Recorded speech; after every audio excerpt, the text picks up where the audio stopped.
Buenas noches, queridos hermanos, amigos y quienes me estén escuchando en algún lugar. Otra vez estamos aquí dispuestos a meternos de lleno en la Escritura y en esta oportunidad, como lo estamos haciendo los martes a las 8, como ahora, Efesios. Y estamos en Efesios 2.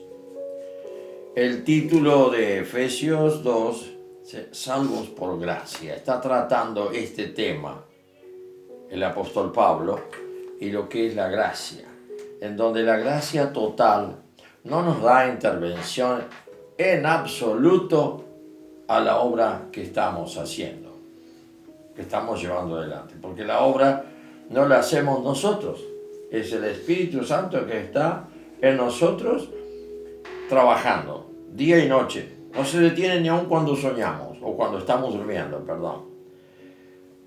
Pero hay una cuestión de que Él necesita que concienticemos esto. Si nosotros no lo concientizamos, la fe está estancada, porque Él necesita nuestra anuencia. La palabra anuencia quiere decir acuerdo. El Espíritu Santo no trabaja Él solo en mi inconsciente y en mi consciente. Trabaja con mi acuerdo. Si yo le retiro el acuerdo, imaginemos, yo le entrego un papel donde yo firmo y estoy de acuerdo que Él tome el mando. Que Él establezca ahora con toda tranquilidad que yo pertenezco a Cristo, no manejo más mi vida. Un documento firmado, un acuerdo firmado. Si yo en algún momento retiro, y como esto es un área espiritual, en forma escondida, intangible, inaudible, impensable, yo retiro, por ejemplo, retiro este acuerdo, el Espíritu Santo se detiene. Y es allí donde yo empiezo a manejar mi vida y a caminar solo y diciendo, había sido que no pasa nada, puedo andar, puedo manejarme. Bueno, sí. Porque Jesús, ¿qué dijo a los que iban a recibir el Espíritu Santo? Primero a sus discípulos.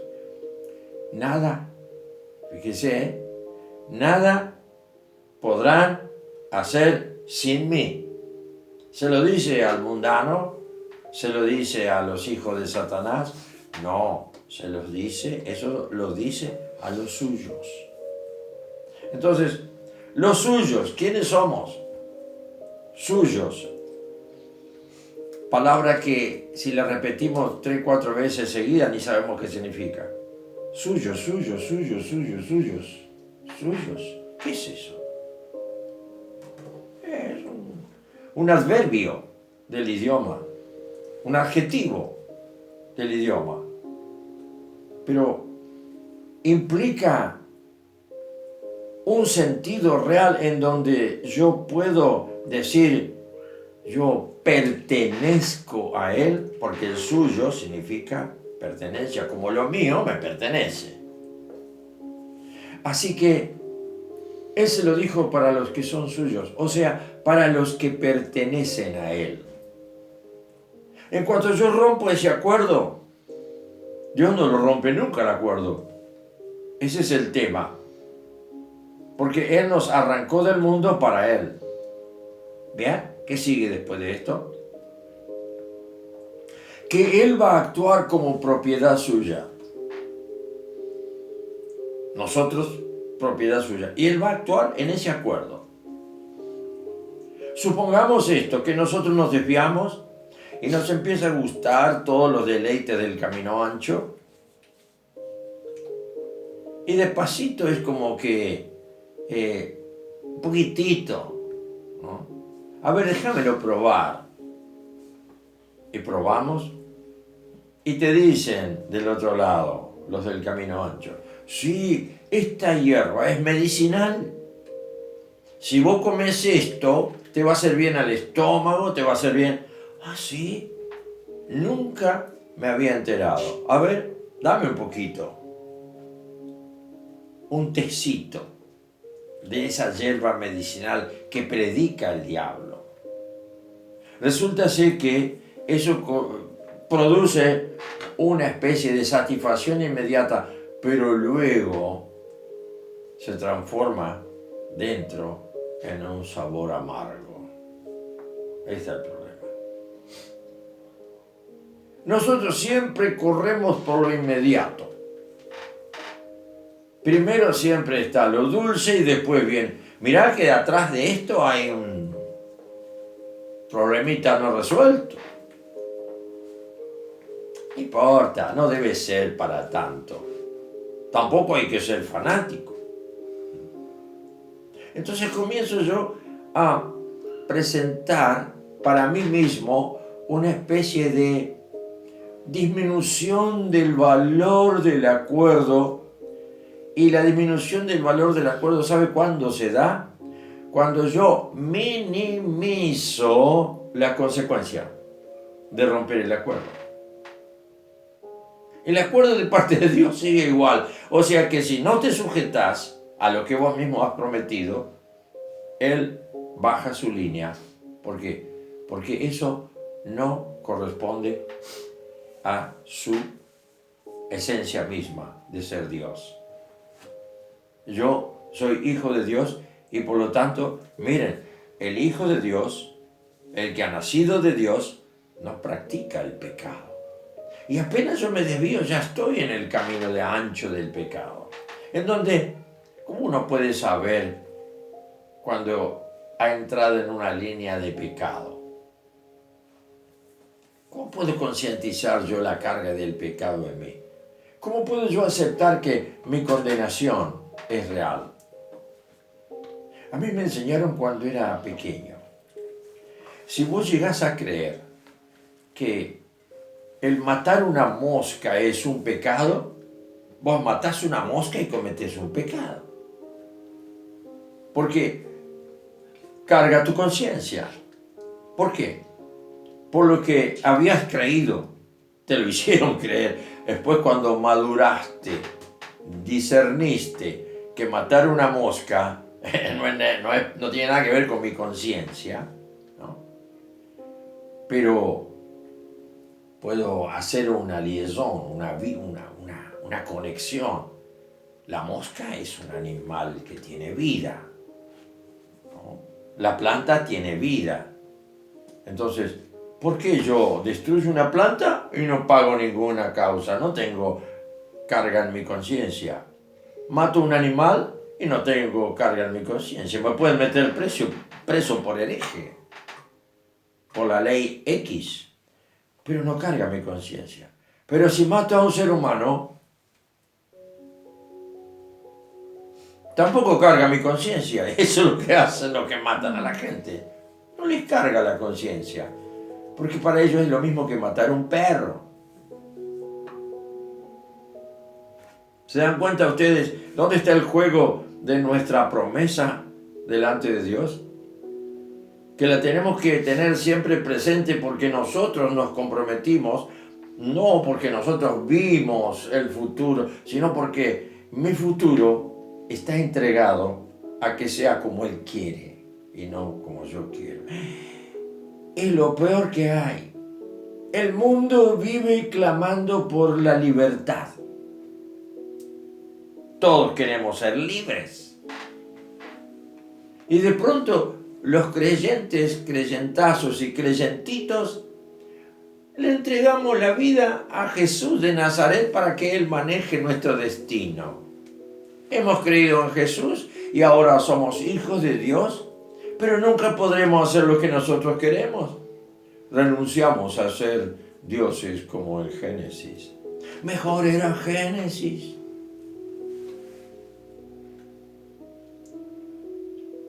Porque allí Dios dijo, mírenlo al hombre, hecho como uno de nosotros, Dios de sí mismo.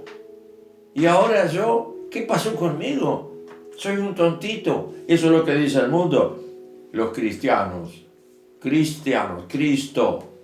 Cristianos quiere decir que pertenecemos a un sistema llamado Cristo. Somos tontos para Él. Por eso el apóstol Pablo por ahí dice que la palabra de Dios es locura a la mente. Locura. Trae un trastoque. Cuando lo piensas bien, tú que has creído en serio, y si no has creído en serio, bueno, entonces tenés la libertad de seguir con lo tuyo. Pero si has creído en serio, ya no te pertenece a ti mismo. No puedes hablar de tu yo con esa soltura que antes tenías, porque antes cuidabas tu yo que no tuviera ningún... Y ahora, ¿qué puedes cuidar tu yo?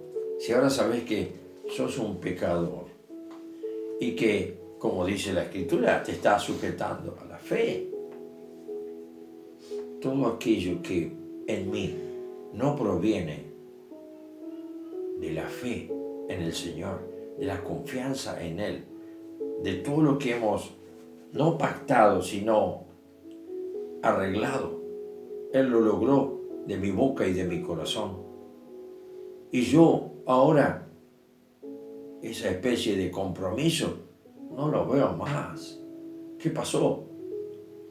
Y empecé despacito y lo desvirtué, el compromiso. Espero que Dios también haya hecho lo mismo, que no, porque si no un día me va a dar, y te va a dar. Va a bajar la guillotina en tu vida. Porque hay un compromiso. Ahora, si ese compromiso no estuvo en el campo de la conciencia cuando lo hiciste, que te dijeron, ¿quieres aceptar a Jesús de Nazaret como tu único Señor y Salvador? Y bueno, si no hay otra, sí, lo acepto. Y le hacen toda la oración de fe, los hermanos todos convencidos, pero allá en el fondo no pudo creer nada. Yo me recuerdo haber tenido casos así en mi pasado, hablarle a alguien de Jesús, etcétera, etcétera, y decirle, Él es mi Salvador, Él murió por mí. Él entregó su vida por mí. El recibir una respuesta como la que te cuento ahora es desagradable, porque uno piensa mil cosas. ¿De dónde salió esta bestia que no tiene ni sentimientos? Su respuesta fue más o menos así. Murió también por mí, pero no se hubiera molestado. Si yo vivo re bien, manejo un capital de tantos miles de dólares, tengo lo que quiero al alcance de mis manos, corro la vida siempre en ventaja. ¿Para qué necesitaba que alguien muriera por mí si yo manejo todo? ¿Qué le decís después de eso? O a otro que te dice, le empezás a hablar y le hablas de Jesús. Y también terminás diciéndole la necesidad de ser salvo del pecado y de todas las cosas que uno vive. Y después terminar diciéndole, ¿sabes por qué todo esto? Te lo aviso, te lo dejo claro. Porque Jesús, el simple Jesús de Nazaret, murió por mí y Él es el único Salvador. Me miró y me dijo, yo también me llamo Salvador.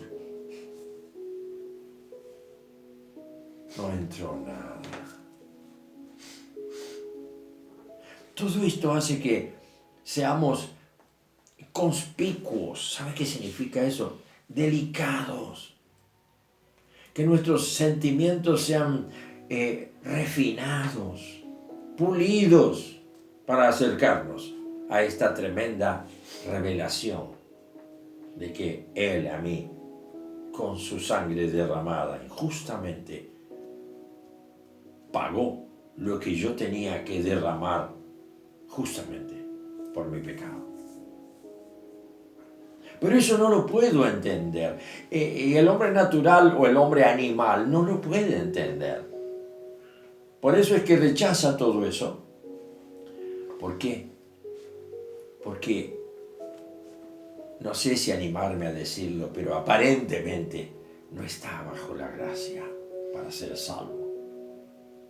Por eso el título del capítulo 2 de Efesios habla de por gracia sois salvos. ¿Y esa gracia qué es? Dios me lo mostró. Yo no necesito ninguna argumentación. Yo lo sé. Simplemente Él se encarnó, murió por mí, pagó mi pecado, el precio, pero un precio imposible, yo no iba a poder pagarlo nunca. Porque era un pecado contra Dios y tenía que pagarlo Dios. Por eso lo hermoso que tenemos los creyentes, te lo aclaro ahora, qué bueno es que en el consejo eterno de la Trinidad haya habido Dios juez y Dios reemplazante del acusado. El Padre juzga a su hijo y lo acusa de todo el pecado de la humanidad. Y Jesús en el Getsemaní esa noche lo ve, que es una acusación injusta. Padre, si puedes quitar esta copa de mí, pero que no se haga mi voluntad, que se haga la tuya. ¿Por qué? Porque tú eres el juez y yo soy el cordero para el sacrificio sobre el pecado. Yo tengo que ser muerto, tengo que ser quemado, tengo que ser ofrecido en muerte. Mi sangre, que en la sangre está la vida según Génesis, mi vida se derrama en ofrenda voluntaria. Padre, está bien, que no sea mi voluntad, sino la tuya. Se levantó, fue a donde estaban durmiendo sus discípulos, ¿y qué les dijo? Vámonos de acá. Y se fue directamente a entregar, que ya venían los 200 soldados y gente que le odiaba. Venían con antorchas para tomarlo preso, porque ya Judas lo había traicionado y ya había dicho dónde lo podían encontrar.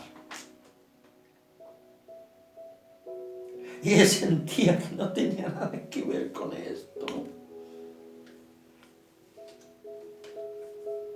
A veces no alcanzamos a ver lo que significa o darnos cuenta lo que significa salvos por gracia. Y no todos son salvos por gracia. Hay gente que rechaza. No deja entrar la gracia. Ahora, ¿qué quiere decir eso? Esto que te estoy explicando. Que el que murió fue Él. Y me aplicó a mí el hecho de inocencia. A mí se me condonó la deuda.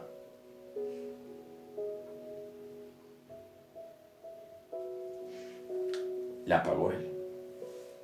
Pero a precio de sangre, porque murió. Ahora, ¿por qué si moría yo no alcanzaba para arreglar con Dios? Dios, me matás a mí, corre mi sangre, pero vos vas a tener misericordia de mí. No puede. Porque la paga del pecado es muerte y es un principio eterno de una prerrogativa de Dios. Pero hubo en ellos un arreglo. ¿Cómo hacemos? El Padre sigue siendo el juez. ¿Y quién se va a ofrecer ahora para lo que se llama la propiciación? Aquello que decía el fariseo, no, el publicano golpeándose el pecho, tirado en el piso. Dios, sé propicio a mí. La propiciación es esa.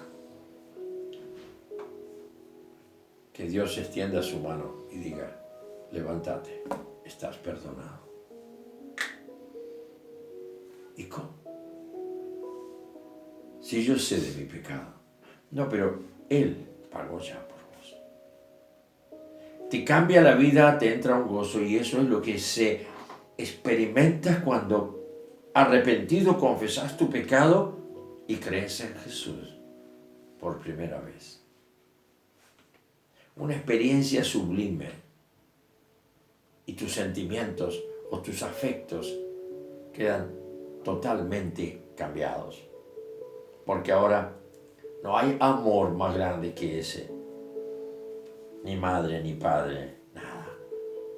Por eso Jesús establece y dice: el que no aborreciere, que no es odio, sino es sacarlo del medio, porque primero estoy yo. El que no aborreciere padre, madre, hermanos, hijos, parientes, lo que fuere, y me pusiera a mí primero, no tiene parte conmigo. ¿Qué le parece? Nos aparta del valor de los sentimientos. No los elimina, pero poniéndole a Él primero, entendés que tu corazón no puede estar volcado a algo secundario cuando tu corazón ha recibido la luz de lo que Dios mismo ha hecho por vos. Ahora, ¿por qué Dios lo ha hecho? Fíjense ustedes, la salvación por gracia no podía hacerla el hombre, aunque muriera toda la humanidad, todos iban al infierno de cabeza.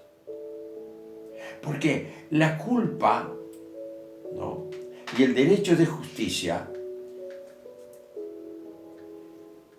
el resarcimiento de la culpa está nivelado a la dignidad del ofendido. Ahora lo explico. Si le ofendes a alguien importante que tiene una representación pública, pongamos un ejemplo, te la tomas con un guardián del orden y lo insultas, y esto y lo otro, eso es improcedente, porque ejerce autoridad delegada de alguien superior. Te estás rebelando contra una autoridad en un área en donde vos sos del llano. Así que es necesario que venga. La pregunta sería: ¿te la agarraste con un oficial de la control de la policía? ¿Le dijiste de todo? Listo. Cadena, manos atrás, ponga las esposas y ahí, listo. Está detenido, señor. Entonces, justo querías hablar por teléfono, no te dejan. Pero alguien viene y te dice: ¿no conoces a otro oficial que interceda por vos? Ah, sí, tengo un conocido, sí, así. Bueno, ella va y habla y dice: mirá, está preso fulano, que dice que vos le conocés y podés hacer algo por él. El secreto de la relación mía con Dios es que yo encontré que alguien podía hacer algo conmigo. ¿Por qué? Porque era del mismo rango. Por eso Jesús vino, se encarnó, vivió, dio el mensaje de lo que era allá el reino de su Padre y donde Él estaba antes. Anunció todo eso. ¿Y qué hizo? Luego estaba todo preparado para que Él fuera y caminara y diera los pasos que dio. De Judas, ¿qué dice la Escritura? Él guardó a todos, y lo dice en Juan 17. Padre, te pido por los que me diste. Eran tuyos y tú me los encomendaste. Menos aquel que era necesario que a través de él se cumplieran las Escrituras. Que lo entregara por traición. Pero bueno, ya está, era necesario ¿Para qué? Para que Él muriera, y fuera Dios el que me perdonaba. Dios en el Padre hace justicia, pero no la hace en mí, la hace en su Hijo. Y su Hijo es Dios. Y por ser su Hijo Dios, el Padre queda satisfecho de mi pecado, de mi deuda. Porque al ser Dios pagó una deuda infinita, por ser una deuda de Dios. Hombre. Por eso de que Jesús es hombre es fundamental para nosotros. El hecho de que se haya encarnado lo entendemos solo acá. Él es Dios. Entonces miren ustedes cómo se niveló esto. El pecado era del hombre. Dios siguió siendo en su lugar el juez del pecado. Con una frase bíblica, un versículo: la paga del pecado es muerte. Yo tenía que morir y Dios me tenía que matar. Ahora, ¿qué tan grave era el pecado? Todo pecado es grave. ¿Por qué? Porque de esta hormiguita se ofendió al máxima autoridad del trono infinito, del que es Dios y no puede dejar de serlo.